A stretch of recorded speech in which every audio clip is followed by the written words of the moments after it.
Hello friends, welcome है आप सबका आपके चैनल पे जिसका नाम है कंसेप्ट 360।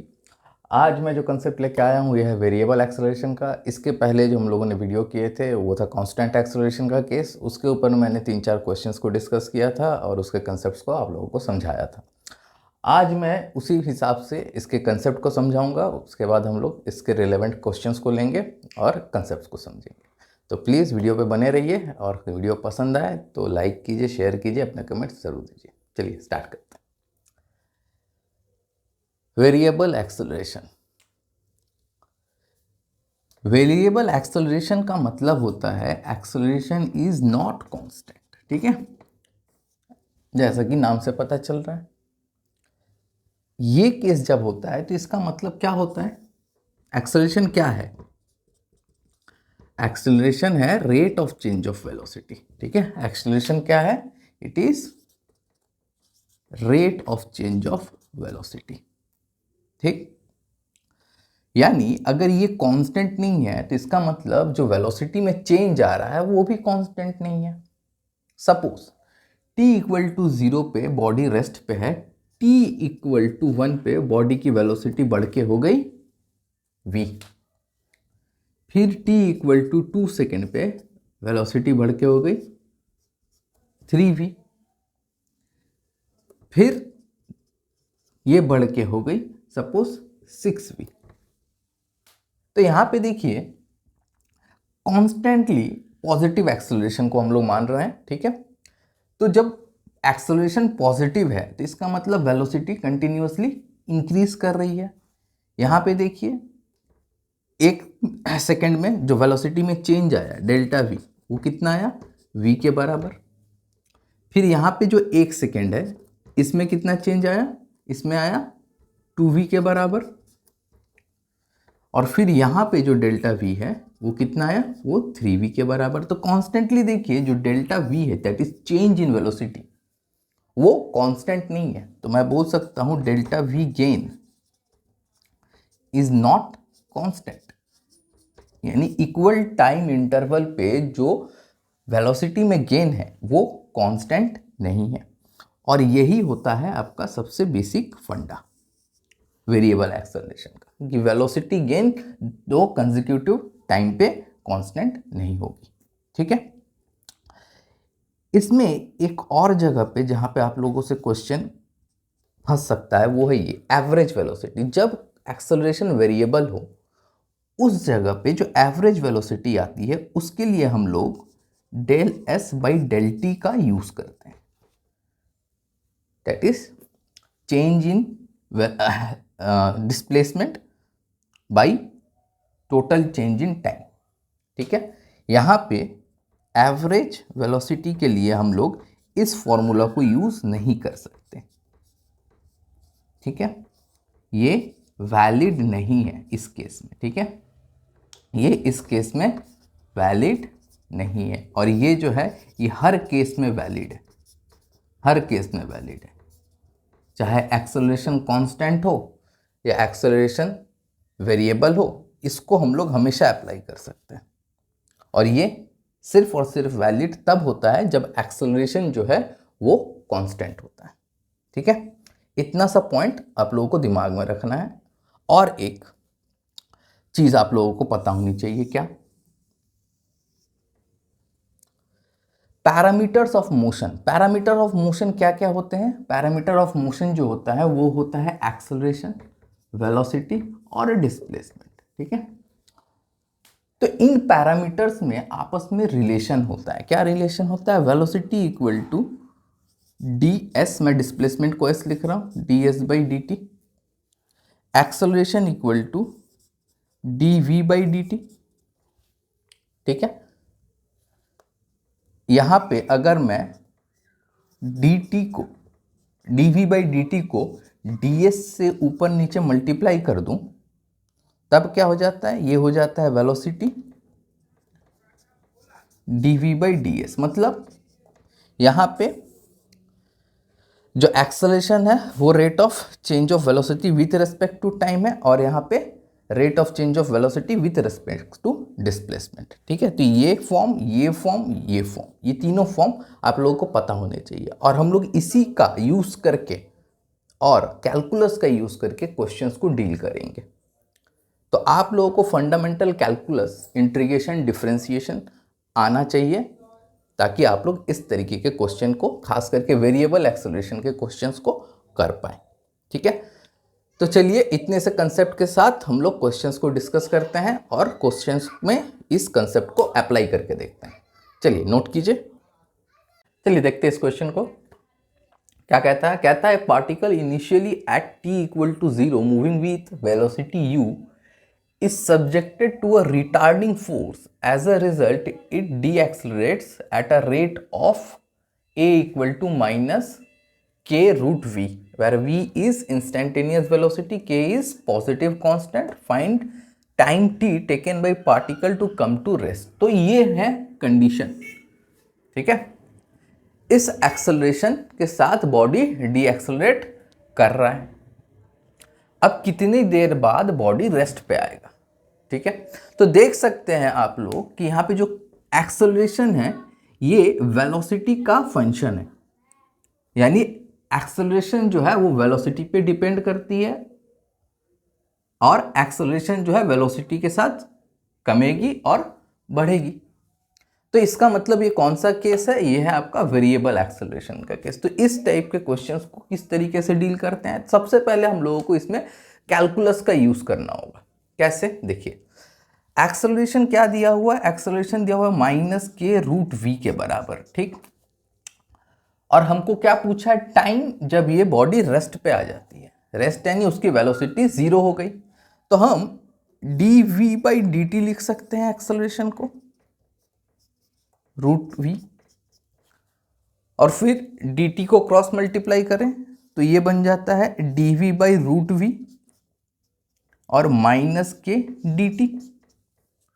ठीक है, वेलोसिटी हमें कहां से कहां वेरी करवानी है, it is moving with an initial velocity u, यानी u से लेके कब, रेस्ट पे यानी 0 पे। ठीक है, डेफिनाइट इंटीग्रल है, इनिशियल वैल्यू फाइनल वैल्यू। ठीक है, और टाइम कहां से कहां वेरी होगा, टाइम इनिशियली था 0 और फाइनली टी पे पूछा है तो कैपिटल टी।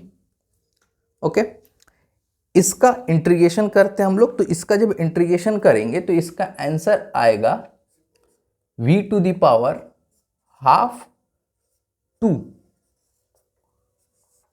ठीक है, ये हो गया 0, ये हो गया u। इसका इंटीग्रेशन करेंगे तो माइनस के dt का इंटीग्रेशन t आएगा, upper limit and lower limit put करेंगे।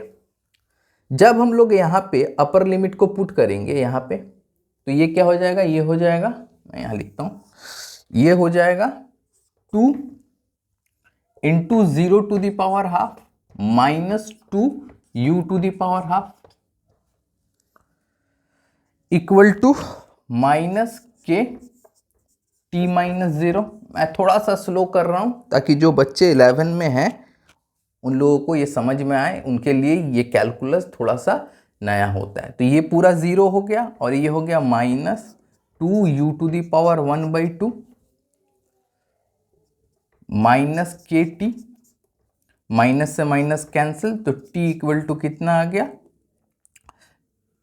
2u to the power half by K बराबर। तो ये रहा वो टाइम जब बॉडी जो है वो रेस्ट पे आ जाएगी। ध्यान से देखिए इस फॉर्मूला को, ये रहा एक्सप्रेशन, ये रहा इसका सल्यूशन। ठीक है, अगर क्लास 11 के बच्चों को थोड़ा बताऊं तो ये इंटीग्रेशन होता है x to the power n का, x to the power n plus 1 by n plus 1। ठीक है, और अगर यहाँ माइनस होता है तो n पे माइनस आ जाएगा, वही फॉर्मूला यहाँ पे लगा है। ठीक है, ये है v to the power minus half, तो इसका जो इंटीग्रेशन होगा वो होगा v to the power minus half plus 1, तो प्लस हाफ आया, और बाई 1/2, तो 2 ऊपर गया, ये रहा। ठीक है, नोट कीजिए फटाफट। चलिए इस क्वेश्चन को देखते हैं। कहता है ए particle of mass m moving with initial velocity u enters a medium at t equal to 0. The medium offers resistive force F equal to kV, where k is constant of medium and v is instantaneous velocity. The velocity of the particle at time t. ठीक है, तो यहां पे simply इस question में हम लोगों को पूछा क्या गया है, हम लोगों को कहा गया है कि वेलोसिटी को as a function of time represent करने के लिए, दैट्स इट। ठीक है, अगर यहां पे लिखा होता है represent the velocity in terms of time और as a function of time, तो इसका मतलब यही होता है कि वेलोसिटी पूछ रहा है एट टाइम टी। सारे बात का मतलब एक ही होता है। ओके, तो यहां से हम लोग के पास जो एक्सप्रेशन दिया हुआ वो दिया हुआ ये। ठीक, अब फोर्स है तो एक्सेलरेशन भी होगा। ठीक, और एक्सेलरेशन वेरिएबल है। ओके, रेजिस्टिव है तो यानी डी एक्सेलरेट करेगा, धीरे धीरे एक्सेलरेशन कम रहा होगा। चलिए, तो यहां पे क्वेश्चन दिया हुआ F इक्वल टू KV। ठीक है, और रेजिस्टिव है, रेजिस्टिव फोर्स है, तो यानी ये नेगेटिव होगा। F को बॉडी की पार्टिकल का मास भी m दिया हुआ, तो F को मैं ma लिख सकता हूं यहां पे, kv के बराबर, माइनस kv के बराबर। एक्सेलरेशन क्या हो गया, a इक्वल टू माइनस के वी बाई एम। ध्यान से देखिए, एक्सेलरेशन फिर से फंक्शन है वेलोसिटी का। ओके, k भी कांस्टेंट, m भी कांस्टेंट, v इज वेरिएबल, और acceleration is a function of velocity, यानी एक्सेलरेशन v के साथ वैरी कर रहा है, वेरिएबल एक्सेलरेशन का केस। तो इस तरीके से हम लोगों को पकड़ना होता है कि क्वेश्चन कांस्टेंट एक्सेलरेशन का है कि वेरिएबल एक्सेलरेशन का है। ठीक है, जब भी वेरिएबल एक्सेलरेशन का केस बनता है तो वहां पे एक्सप्रेशन जो बनेगा, उस एक्सप्रेशन पे जो एक्सेलरेशन होगा वो किसी भी एक वेरिएबल क्वांटिटी के ऊपर डिपेंड करेगी। टाइम भी हो सकता है, वेलोसिटी भी हो सकती है, डिस्प्लेसमेंट भी हो सकता है। ठीक है, तो यहां से ये आ गया। इसको हम लोग क्या लिख सकते हैं, again dv by D T minus K v by M, वापस से क्रॉस मल्टीप्लाई करते हैं, dv by V equal to minus K by M into D T. ठीक, अब लिमिट्स को पुट करेंगे। ठीक है, इनिशियली कितना था u, और फाइनली कितना होगा, सपोज v नॉट कहते हैं। ठीक है, v नॉट, इनिशियली टाइम कितना था, t इक्वल टू 0, और कितने टाइम के बाद पूछ रहा है वेलोसिटी t, तो यानी फाइनल t पकड़ते हैं इसको। अब कुछ नहीं करना है, सिंपली इसको इंटीग्रेट करना है। जो फॉर्मूला यहां पे होगा वो होगा integration of 1/x dx is equal to log x या ln x। ठीक है, तो यहां से ये क्या बना, log to the base e v, यहां पे v नॉट अपर लिमिट और ये लोअर लिमिट, ये हो गया minus K by M constant था तो उसको बाहर ले लिया, और dt का अगर इंटीग्रेशन करें तो वो t ही आता है, तो t यहां पे अपर लिमिट पे t और ये 0। अब यहां पे एक बार v की जगह v नॉट को पुट करेंगे, माइनस लोअर लिमिट पुट करके फिर से लिखेंगे, यहां पे अपर लिमिट पुट करके माइनस 0 को पुट करेंगे, तो वैल्यू जो होगा चेंज नहीं होगा, वो इस तरीके से ही आ जाएगा t। अब लॉग की प्रॉपर्टी लगा के हम लोग इसको क्या लिख सकते हैं, log base e v not by you के बराबर माइनस के एम टी।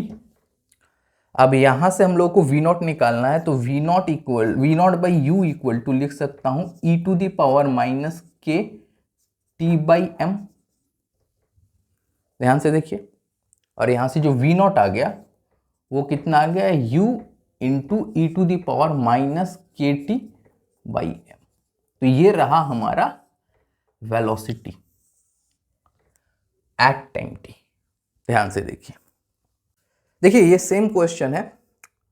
पिछले केस में क्या हुआ था, वहां पे वेलोसिटी पूछ रहा था एट टाइम t, इस बार पोजीशन x पूछ रहा है एट टाइम t। ठीक है, तो चलिए इस वेरिएशन को भी देखते हैं।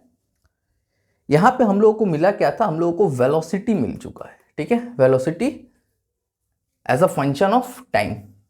तो मैं यहां पे v नॉट को लिख सकता हूं u E to the power minus K T by M. ठीक, v नॉट को फिर से लिख सकते हैं dx बाई डी टी। सर dx बाई डी टी क्यों लिखा, क्योंकि हम लोगों को x निकालना है, तो x की तरफ जाना होगा, तो x को इन्वॉल्व करना है इस इक्वेशन में। कैसे करेंगे, वेलोसिटी को लिखेंगे dx बाई डी टी, और ये हो गया u minus K T by M.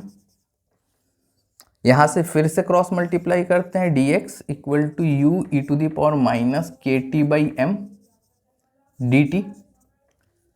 अब लिमिट्स को पुट करते हैं। ठीक है, इनिशियली हम लोग मान के चलते हैं कि डिस्प्लेसमेंट जो है वो 0 है, और फाइनली x हो गई, टाइम फिर से 0 और ये t। ठीक है, तो फिर से यहां पे इंटीग्रेशन करते हैं, तो इसका इंटीग्रेशन क्या हुआ, x, dx का इंटीग्रेशन x, अपर लिमिट भी और लोअर लिमिट पुट करते हैं। यहां से u कांस्टेंट है तो बाहर आ जाएगा, इसका इंटीग्रेशन भी लिख देता हूं, E to the power m का इंटीग्रेशन जो होता है, या फिर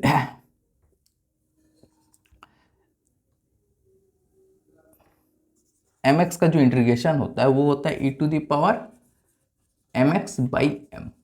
ठीक है,